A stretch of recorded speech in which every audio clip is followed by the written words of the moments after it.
बहरमपुर नाम के गांव में संजय करके एक कुम्हार था।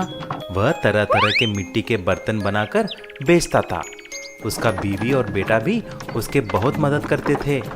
गांव के सभी लोग संजय के पास ही आकर मिट्टी के बर्तन खरीदते थे।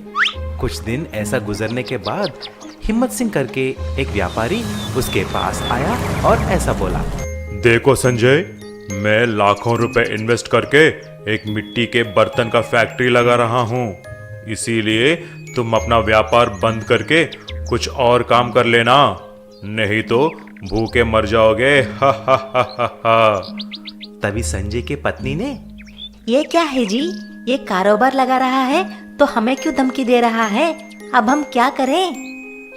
उसकी बात सही है भगवान, अगर वो फैक्ट्री लगा रहा है तो बर्तन भी बहुत अच्छे होंगे। सभी उसके पास जाकर ही खरीदेंगे। हमको कुछ और काम करना होगा। एक काम करेंगे, हम मिट्टी के तरह तरह के खिलौने बनाएंगे और वैसे भी आजकल उसका बहुत डिमांड है। ऐसा सोचकर संजय ने तरह तरह के मिट्टी के खिलौने बनाना शुरू कर दिया। देखते ही देखते उसका सेल्स बढ़ जाता है। सारे बच्चे संजय के पास के खिलौने खरीदने लगे। ये बात जब हिम्मत सिंह को पता चल जाता है, वो एक योजना बनाता है। एक रात को हिम्मत सिंह और कुछ गुंडे आकर संजय का पहिया और सारे मिट्टी के खिलौने तोड़ देते हैं। अगले दिन जब संजय ये सब देखता है, तभी वह सिर पकड़कर बैठ जाता है। अचानक उस टूटी हुई पहिए में से एक स्वामी जी प्रकट होते हैं। बेटा संजय, मैं तुम्हारी दुख समझ सकता हूँ।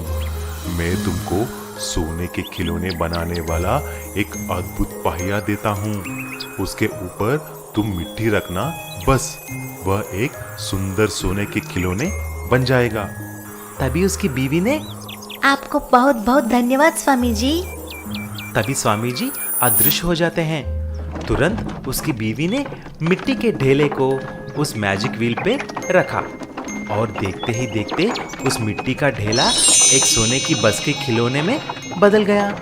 ऐसा ही जब भी संजय मिट्टी के ढेले को रखा, वह जादुई पहिए में तरह तरह के सोने के खिलौना देती थी और फिर से संजय का व्यापार चल पड़ता है। वह अपने घर के सामने ही एक दुकान भी खोल देता है। ये बात हिम्मत सिंह को पता चल जाता है। अरे ये संजय मेरी बात ऐसा नहीं सुनेगा, आज ही जाकर उसको सबक सिखाता हूँ।